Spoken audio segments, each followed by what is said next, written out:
మీరు ఆఫీస్‌లో ఎక్కువ సేపు కూర్చుంటున్నారా? అండ్ కూర్చుంటే మీకు నడుము నొప్పి వస్తుందనుకుంటే, ఈ సింపుల్ ఎక్సర్‌సైజ్ చేయండి.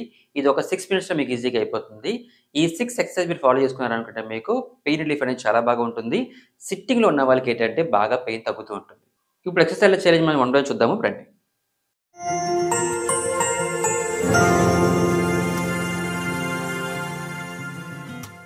మీరిప్పుడు చేయబోతున్న ఫస్ట్ ఎక్సర్‌సైజ్ ఏంటంటే వచ్చేసరికి సైడ్ బెండ్స్. సో, గ్రాడ్యుయల్‌గా మీరు చైర్‌లో కూర్చోండి. ఈ విధంగా మీరు ఫ్రంట్‌కొచ్చి కూర్చోండి.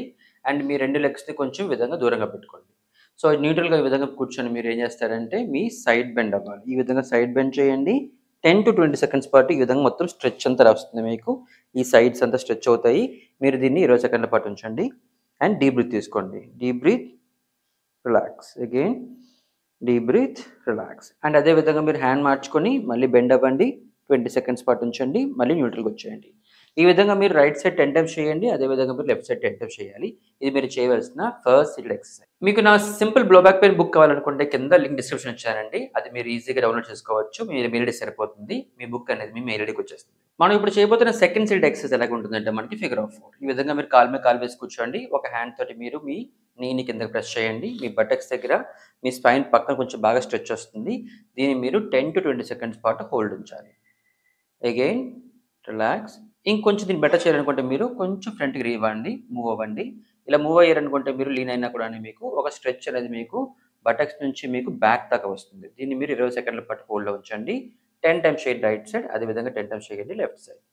ఇది అయిపోయిన తర్వాత మీరు ఫుట్ పొజిషన్ మార్చుకోండి. Again press and hold. Better stretch కావాలనుకుంటే ఇంకొంచెం ఫ్రంట్ లీన్ అవ్వండి. అండ్ ఇది చేస్తున్నప్పుడు స్పైన్ ఈ విధంగా వంగకండి. జస్ట్ న్యూట్రల్‌గా స్ట్రెయిట్‌గా పెట్టుకొని జస్ట్ ఫ్రంట్‌కి బెండ్ అవ్వండి. అంతే. ఇది మీరు చేయవలసిన సెకండ్ సీటెడ్ ఎక్సర్‌సైజ్. మనం ఇప్పుడు చేయబోతున్న థర్డ్ ఎక్సర్‌సైజ్ ఏంటంటే వచ్చేసరికి పీజియన్ ట్విస్ట్. సో, గ్రాడ్యుయల్‌గా కాలు మీద కాలు వేసుకోండి. సో, మీరు ఈ విధంగా కాలుని పుష్ చేస్తూ మీరు ఆపోజిట్ సైడ్‌కి టర్న్ అవ్వాలి. ఇలా చేశారనుకుంటే మీకు బటక్స్ దగ్గర నుంచి ఫుల్ బ్యాక్ అంతా మంచి స్ట్రెచ్ వస్తుంది. ఇన్ కేస్ ఒకవేళ మీరు హోల్డ్ చేయాలనుకుంటే 20 సెకండ్ల పాటు ఈ విధంగా మీకు ఆర్మ్ రెస్ట్ ఉంటుంది కదా! మీకు బ్యాక్ రెస్ట్ దగ్గర. ఆ విధంగా హ్యాండ్ పెట్టుకొని జస్ట్ మీరు ఒక ట్విస్ట్ చేయండి అంతే. 20 సెకండ్ల పాటు ఈ పొజిషన్‌లో ఉండండి. మంచి స్ట్రెచ్ వస్తుంది దీన్ని మీరు 20 సెకండ్స్ పాటు హోల్డ్ చేయాలి. అదే విధంగా దీన్ని మీరు 10 టైమ్స్ రైట్ సైడ్ చేయండి. అదే విధంగా మీరు 10 టైమ్స్ లెఫ్ట్ సైడ్ చేయాలి. మళ్ళీ క్రాస్ చేసుకొని ఆపోజిట్ సైడ్ ఉండండి. మీ బ్యాక్ రెస్ట్ మీరు సపోర్ట్ చేసుకోవచ్చు. హోల్డ్. 20 సెకండ్స్ అయిపోయాక మళ్ళీ మీరు న్యూట్రల్‌గా వచ్చేయవచ్చు. ఇది మీరు చేయవలసిన థర్డ్ ఎక్సర్‌సైజ్. ఇప్పుడు మనం చేయబోతున్న ఫోర్త్ ఎక్సర్‌సైజ్ ఎలా ఉంటుందంటే వచ్చేసరికి మనకి ఎక్స్‌టెన్షన్స్ ఉంటాయి.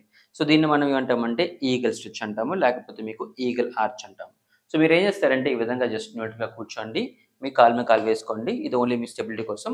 సో, కొంచెం కావాలనుకుంటే మీరు ఇలా కింద పెట్టుకొని కాలు మీద కాలు వేసుకొని ఈ విధంగా మీరు మీ చైర్ ఉంటుంది కదా! కింద సపోర్ట్‌కి ఇలాగ మీరు హ్యాండ్ సపోర్ట్ చేయండి. మీరు జెంట్‌గా ఏం చేస్తారంటే బ్యాక్‌ని ఈ విధంగా ఎక్స్‌టెండ్ చేయండి. Deep breath, deep breath out. ఈ విధంగా మీరు 10 టైమ్స్ చేయండి. 5 సెకండ్స్ హోల్డ్ ఉంటే సరిపోతుంది. మనం ఇప్పటి వరకు చేసింది ఏంటంటే అన్నీ కూడా సిట్టింగ్‌లో చేసామండి. ఈ 2 మీకు స్టాండింగ్‌లో ఉంటాయి. సో, దీంట్లో మీకేంటంటే వచ్చేసరికి ఈ విధంగా న్యూట్రల్‌గా నించోండి. 2 కాళ్ళు దూరంగా పెట్టుకోండి. మీ బ్యాక్‌ని ఈ విధంగా స్ట్రెయిట్ పెట్టుకొని జస్ట్ జెంటిల్‌గాని ఈ విధంగా స్ట్రెచ్ చేయండి. ఇది స్ట్రెచ్ చేస్తున్నప్పుడు మీకు ఈ బ్యాక్ ఫుల్ స్ట్రెచ్ వస్తుంది. అదే విధంగా మీకేంటంటే మొబిలిటీ అనేది బాగా పెరుగుతుంది. ఈ విధంగా మీరు జెంటిల్‌గా లీన్ అవ్వండి. మళ్ళీ పైకొచ్చేయండి. ఎక్కువగా చేయకండి ఇది. మోడరేట్‌గా చేయండి. జస్ట్ ఈ విధంగా మీరు లీన్ అవ్వడం అండ్ బ్యాక్ వచ్చాడు. ఇలా చేయడం వల్ల మీకేంటంటే spine mobility as well as మీకు స్పైన్ స్ట్రెచ్ అనేది బాగా వస్తుంది. సో, మనం చేయబోతున్న లాస్ట్ ఎక్సర్సైజ్ ఏంటంటే వచ్చేసరికి క్వాడ్ స్ట్రెచింగ్. సో, మీరు జెంటిల్‌గా ఈ విధంగానే ఒక చైర్‌ని ప్లేస్ చేసుకోండి మీ సపోర్ట్ కోసం. మీరు చైర్‌ని హోల్డ్ చేసుకొని ఏం చేస్తారంటే మీ ఫుట్‌ని ఈ విధంగా యాంకిల్ దగ్గర హోల్డ్ చేయండి. మీ యాంకిల్ అనేది మీ బటక్స్‌కి టచ్ అవ్వాలి. న్యూట్రల్‌గా నించోండి. జస్ట్ స్ట్రెచ్ చేయండి. మీకు ఫ్రంట్ థై బాగా స్ట్రెచ్ వస్తుంది. దీన్ని మీరు 10-20 సెకండ్స్ పాటు హోల్డ్ చేయండి. And relax. అగైన్ మీరు కాలు మార్చుకోండి. అగైన్ 10-20 సెకండ్స్ పాటు స్ట్రెచ్ ఉంచండి.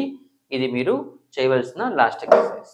సో, చూపించిన విధంగా మీరు ఎక్సర్సైజ్ చేయండి. మీకు స్ట్రెచెస్ చేయండి. అదే విధంగా గ్రాడ్యుయల్‌గా మీ మొబిలిటీ చేయండి. ఇలా చేయడం వల్ల మీకేంటంటే జెంటిల్‌గా స్పైన్ అనేది బాగా ఫ్రీ అవుతుంది. అండ్ మీ పొజిషన్ కూడా చాలా ఈజీగా బ్యాక్ వస్తుంది. ఈ వీడియో గనుక మీకు నచ్చినట్లయితే లైక్ చేయండి, షేర్ చేయండి. అండ్ మా ఫ్యూచర్ వీడియోస్ కోసం మా ఛానెల్‌ని సబ్స్క్రైబ్ చేసుకోండి.